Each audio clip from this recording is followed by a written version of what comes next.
On June 6th, Prime Minister Erdogan is scheduled to return from his 4-day business tour of North Africa. Meanwhile, in Turkey, demonstrators, who Erdogan called extremists, and the trending term çapulcular, continue to protest, if not more intensely than when he left.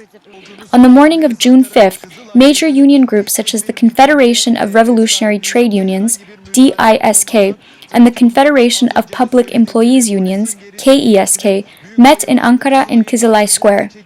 They were peaceful, chanting songs and slogans. Then, this happened. Başkent Ankara'da gün boyu sükunetin hakim olduğu başkent Ankara'da müdahale başladı. Şu anda kalabalığın kaçıştığını kameraman arkadaşım Ümit Yalman sizlerle paylaşıyor. Sabahtan bu yana çok sakin bir ortam vardı. The video that you saw earlier, the video from Haberturk, the live feed, it was surreal. The man was talking extensively about how nothing was going to happen, and that's truly what everyone believed. The police warned everyone that there was elements that were preparing to attack the Turkish police and that they should leave the square, gave them a few seconds, and then immediately started driving into the crowd and firing water cannons. The thing is, because most people believe that the protests have actually become a bit more peaceful, there was a lot more people out today. During Erdogan's 4-day absence, Turkish Deputy Prime Minister Bülent Arınç made an apology for the police brutality that has attempted to squash widespread protests since May 27. The protests, which were sparked by the Gezi Park demolition, soon grew into a deeper resistance against the authoritarianism and anti-democratic politics of the Justice and Development Party. The apology, though given international attention and treated as a sort of peace offering in foreign media, is considered disingenuous by protesters.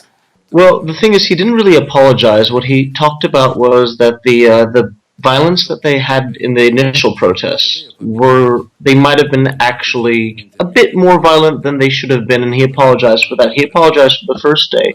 He then went on to attack the protesters and say they're not being very legal, or mostly. Like, it wasn't really an apology. It was more of a, yes, we might have made a mistake in the beginning, and then a smack to the face to most of the protesters, actually. Arınç also went on to meet with a group calling themselves the Taksim Solidarity Platform, during which they presented him with a list of demands. It called on the government to release detained protesters, call off Gezi Park reconstruction plans, dismiss top police officials, and ban the use of tear gas by police forces. As you can see, there's a huge scratch over there. Can you see that? Yes. That's actually where the use-by date used to be. Every single one we found had the use-by date scratched out.